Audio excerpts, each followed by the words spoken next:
Hey legend, before we dive into the story, make sure to subscribe to my channel and support me. Thank you. My girlfriend said, "This apartment is mine, you can go stay with your parents." I smiled and said, "All right, let's see who wins." The next morning, when she woke up, everything had changed.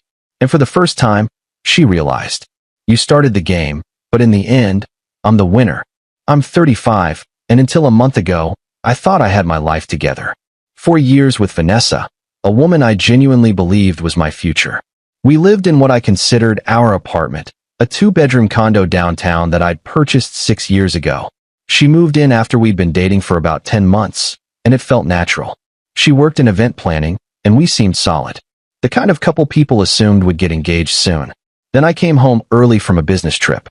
I was supposed to be gone until Thursday, but meetings wrapped up Tuesday afternoon. I caught an earlier flight, landed around 8 p.m., and my phone had died somewhere over Nevada. I got home around 9:30, used my keys, and found Vanessa on my couch with a guy I'd never seen before. They weren't in a compromising position exactly, but the way they jumped apart when I walked in said everything. Her hand had been on his leg. His arm was around her shoulders. 2 wine glasses sat on my coffee table. "Who's this?" I asked calmly. The guy stood up fast, looking like he wanted to vanish. "I'm Marcus." "I should go." "Yeah, you should." Vanessa started stammering. "This isn't what it looks like. He's just a friend from work. We were watching a movie."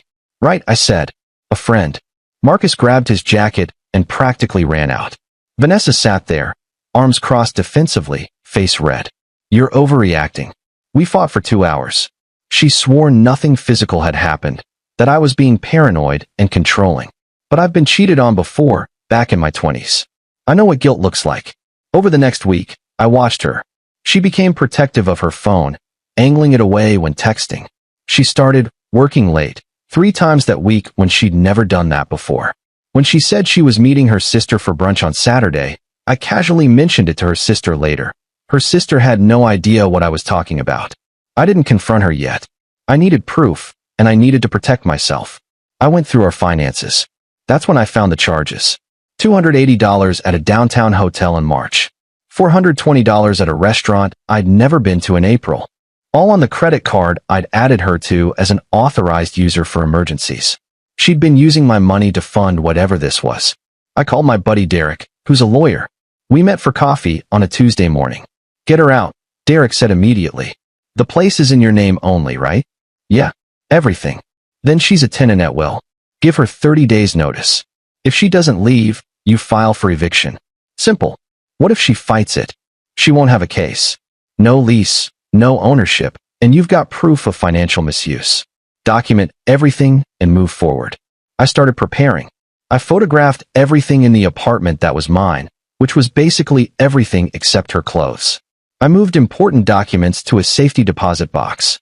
I opened a new bank account and rerouted my paycheck. I took my grandmother's jewelry to my parents' house. Then I waited. Last Wednesday, Vanessa came home around 6:30.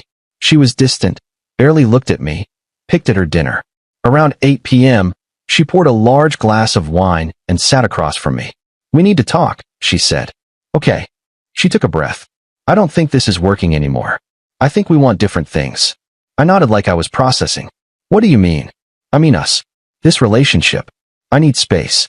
I need to figure out who I am outside of this." Classic script. "So what are you suggesting?"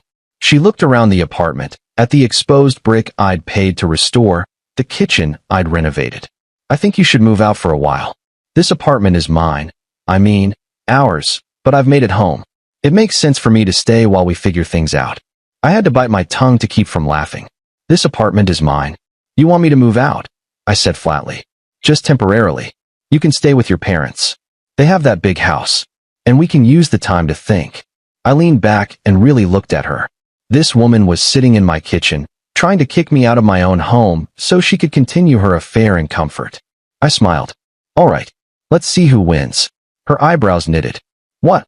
"You heard me." She looked confused but relieved I wasn't fighting. "So you'll go?" "I'll leave tonight," I said, standing. "But Vanessa? You just made the biggest mistake of your life." Update 1: I packed and went to my parents' house that night. The next morning, I called Derek.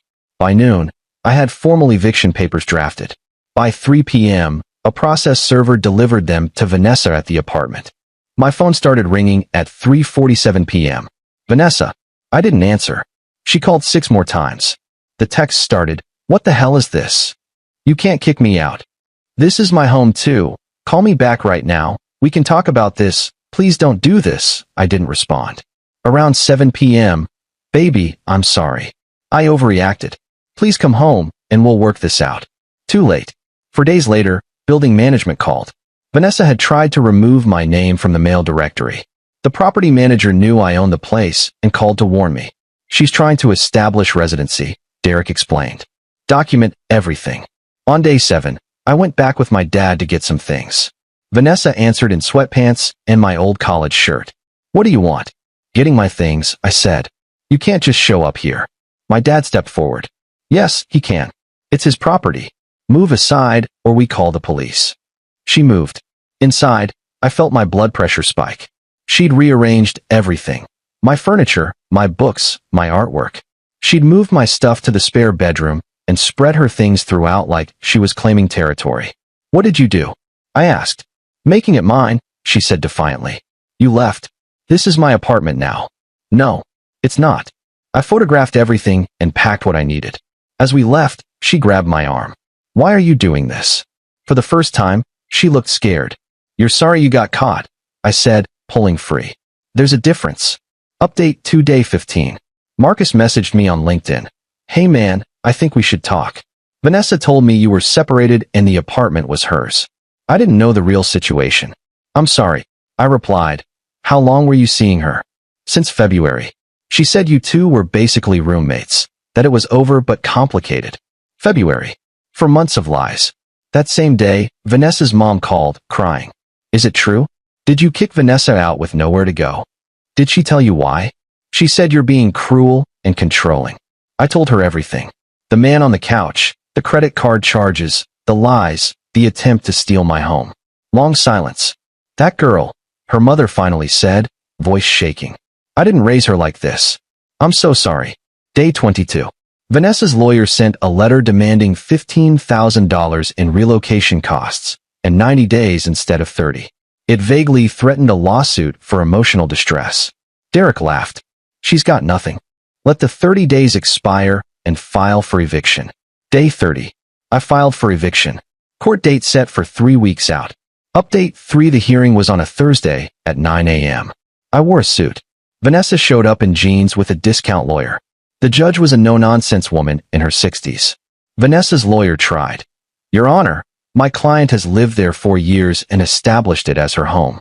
This eviction is retaliatory." I presented my documents. "Your Honor, I'm the sole owner. She's never been on the lease, never paid rent, lived as a guest." I gave proper notice. I also have proof she misused my credit card.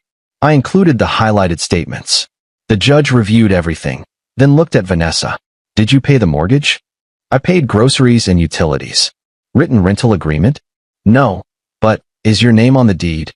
"No, Your Honor. But we were together." The judge held up her hand. "I've heard enough. The defendant is the sole owner." Proper notice was given. Eviction granted. 7 days to vacate or the sheriff will assist. Vanessa's face crumpled.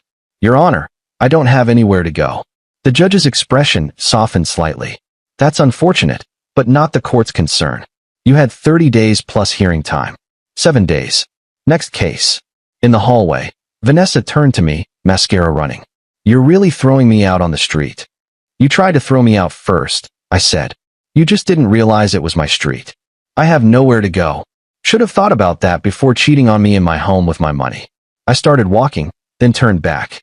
"By the way, Marcus told me everything. Since February, Vanessa." She just stood there crying. I walked out into the sunshine and felt lighter than I had in months. Final update 2 months later, Vanessa's gone. She moved out on day 6. The apartment needed deep cleaning. She'd left trash everywhere and somehow stained my hardwood floors with wine. Cost me $600 to refinish them, but worth it. Through mutual friends, I learned she's living with Marcus now. Apparently, it's not going well. She's tried contacting me through social media a few times, swinging between apologetic and angry. I've blocked her everywhere. My credit card company refunded most of the fraudulent charges after I filed a report. The apartment is mine again, truly mine. I repainted, bought a new mattress, rearranged everything back how I like it. I've been on a few dates, nothing serious, but I'm not rushing. Someone at work asked if I felt guilty. I thought about it. No. Vanessa had every opportunity to be honest, faithful, to be a partner. She chose differently every time. She tried to manipulate me and steal my home. I just didn't let her. I'm 35, single, living in my apartment that nobody can take from me. The coffee tastes better in the mornings. The space feels cleaner. I sleep through the night without wondering if the person next to me is texting someone else. Vanessa started the game. She just didn't realize I knew the rules better than she did. Edit 1. People asked if I got an apology. She sent one generic email 3 weeks after moving out about mistakes and moving forward. I deleted it without responding. Edit 2. Marcus apparently didn't know the full situation initially. Once he realized, he backed off. Last I heard, they're not together anymore either. Edit 3. My parents are great. My mom still asks if I'm eating enough, and my dad helped me install new locks. Family comes through.